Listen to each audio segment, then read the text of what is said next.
Hey there! Today we're going to learn how to find your own art style like I have with this painting and this painting.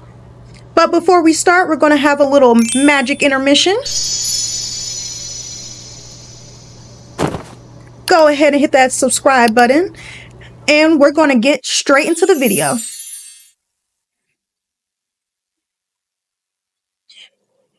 Welcome back to my channel. To my 117 subscribers. That might not seem like a lot to you guys, but for me, that is a lot. I did not expect that many at this point. So I truly appreciate you guys. But if you are new here, my name is Zipporah. I am a visual artist who works in multiple mediums such as acrylic, watercolor, digital, and graphite, and so much other more. Once again, I appreciate you guys for opening up this video to watch it today. Today we're going to talk about how to find your art style. As you can see, I have created kind of my own style at this point. I'm getting happy with it. Of course, I will always improve it as I go along. But right now I'm at a place to where I know where direction I really want to go. So I'm going to tell you guys how you can be in that same kind of mindset if you're trying to niche down with your artwork. Because I know some people, they can do all types of different styles, but some people just want to find their own unique style. And so I'm going to give you guys a couple of tips. If I had to put it down into subcategories, I would say there's three major categories I would say that will help you be able to find your style. And we're going to go by each one. So to get right into it, the first category I would say would be practice. I know you don't want to hear that. Nobody really wants to hear that word practice, but I promise you practice makes perfect because it actually helps you. The more you study and master your craft, the better you will achieve the things that you didn't realize you could be able to, you know? If you looked at any of your favorite artists or other people that you look up to who's more successful than what you are at your point, you would realize that all of them have studied their craft. Some of them put in years, honestly, majority of them have put in years of work that you have not seen or they have not shown you. Even if they do show you processes, there's still some things that you have not seen that they have done. What does practice look like? Because I know some people will say, well, I keep hearing people tell me practice, practice, practice, but what should I be practicing and what do I need that would really actually, make me better? Me, I also teach drawing students. So I teach students at my job and I've been teaching them for like a year now. And some of the things that's helped them improve is I've had them start from the fundamentals. Practicing your fundamentals will get you so far. I like to say the rule of you can't break the art rules until you learn the rules.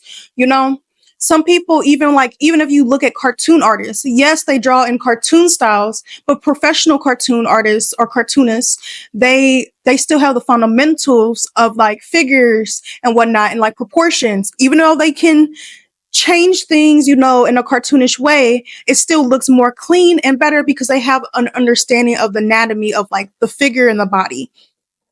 So just throwing off your fundamentals, even just with shapes. As I teach in my drawing classes, breaking down every single thing, whether it's a human or whether it's objects, if you break it down to shapes, that can help you kind of visualize how to build that drawing up. One thing you can practice, definitely practice from life.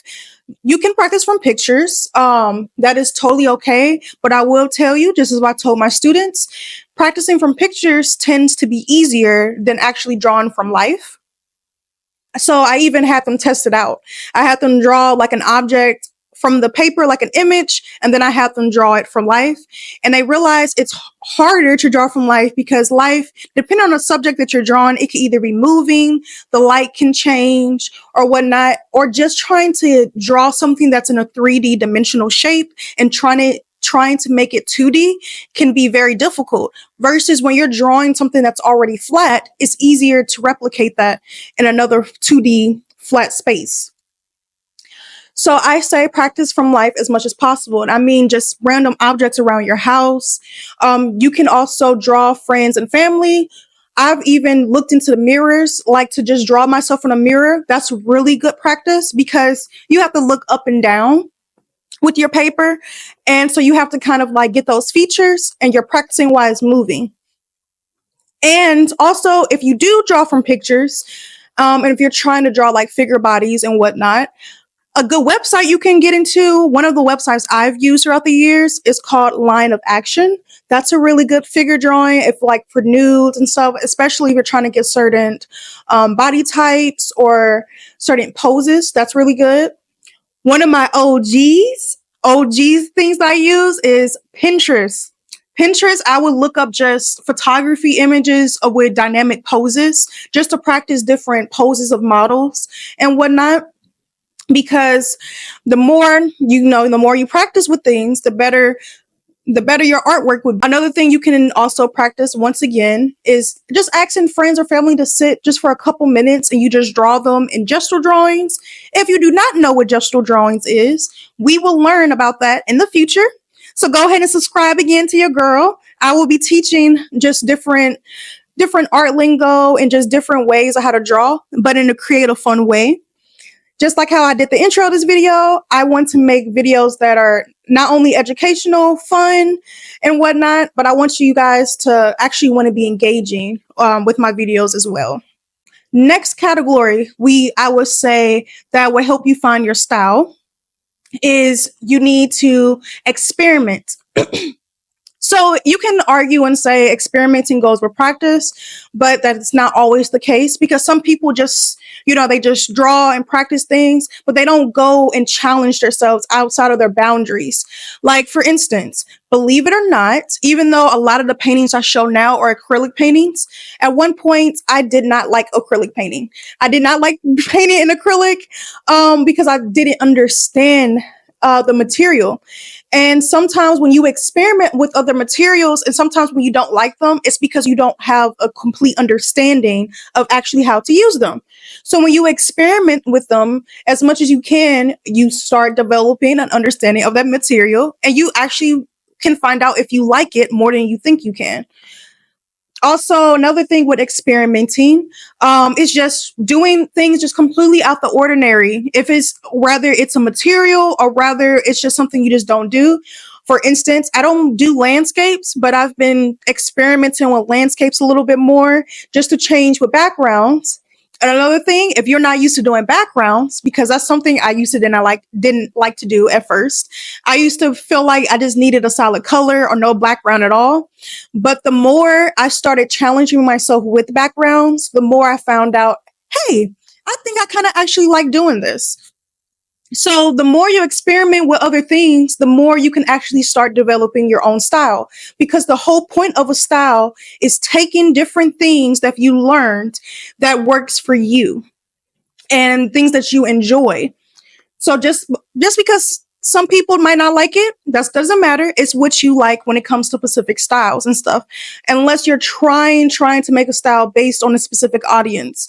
But if you're trying to create a style just for something you enjoy and creating work that you feel like you can create, for a lifetime, then you need to experiment and practice with all different things so you can really figure out what are things that you like, key elements that you like into your works. Like, for instance, I realized I do like to do realism, which I've done like growing up all the time. But as I got older, realism I've kind of been stepping away from a little bit.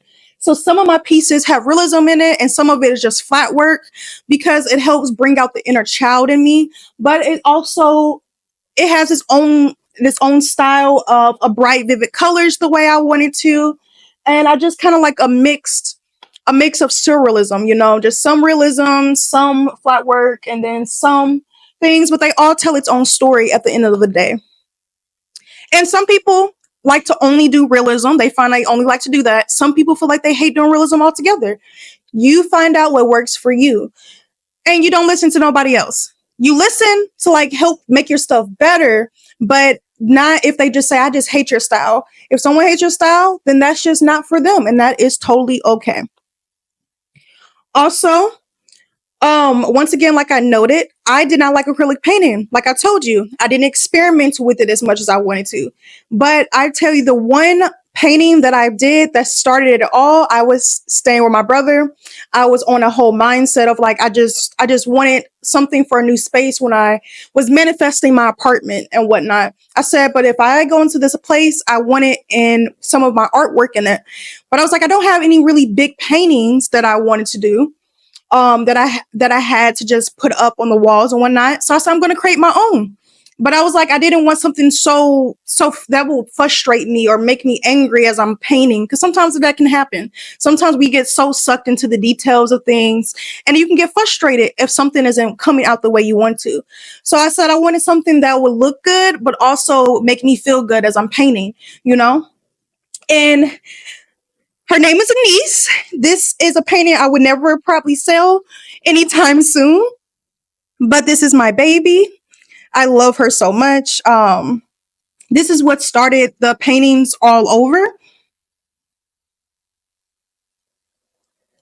But yeah, she is what started the whole vision of me drawing with acrylics. So that's why I tell you to experiment, because I know it worked for me as well, and it's worked for other artists that I know. They just experiment with different materials. Now, the third category, please hear me out before I finish talking, but copy and pasting. When I say copy and paste, I do not mean steal. Now, so let me tell you the difference between copy pasting and stealing. Stealing is not only are you drawing and copying from another artist, but you're also putting on social media or putting on marketplace or something and trying to say it's your own. It's your own ideas and it's your own creation. Just because you painted it or you might have drew it, it's still not technically your work because you're copying exactly from somebody else's. That is stealing. Versus what I mean by copy pasting is that you do copy the person's work, but you're doing it as a study and you're keeping that piece for yourself or like to show others or whatnot. I am totally against stealing, but I am not against copying and studying and researching the different artists that you like. When you actually do the research and you deconstruct the artwork of other artists that you enjoy, it helps you end up breaking down and figuring out the key elements, once again, of finding your own style. Because you find out what they've done that can help you and you can incorporate in your future work. For instance, when I was in school, a painting professor, he had us do this exercise. And the artist I chose, an artist I look up to, is James Jean. If you haven't seen James Jean work, he's just a successful all over artist, but I just love his work. It's vivid, bright colors. Also with Audra Claire, I like her as well too, with vivid, bold colors. But I can go into another video about like different artists that I enjoy and whatnot. But I did a James Jean piece of one of his paintings, and I only did like a section of one of his paintings. But doing this little canvas painting, not only was I so proud of it afterwards, but I learned so much. Oh my gosh, this little painting took me a very long time. Versus if I just drew something completely off my own idea, it would have took a shorter amount. But since I was deconstructing James Jean's work, mind you, once again, this is James Jean. This is a copy paste of James Jean's work. This is not my work. Although I painted it, I still copy his stuff just as research purposes and showing you guys for research purposes. But I learned and I understood like kind of just a little bit of an understanding of how James had, his working and his process and whatnot. And it's a lot harder than what it looks. A lot of people, when they see his work, they assume it's extremely easy and they can just do it in 2 seconds, but it's not true at all. I've learned that, especially using with acrylic or any other mediums, trying to get a flat look and not have it look streaky and just or like super transparent is actually very hard. But also having it look clean. Having clean, solid work is actually it's a talent. It really is a talent, and it's underappreciated with some things. But yes, I will want you to look at different artists. You have permission to deconstruct my work as long as you're not selling it, because I will find you.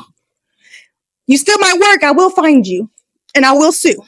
So yes, don't steal my work. thank you. But if you want to use my work as a way to help study or just to figure out, like, just even with colors and whatnot, I will in the future will drop free like coloring pages of digital work for people who just want to play with have something that's already drawn in my style, but like do it in their own colors and whatnot. That's something I would do in the future.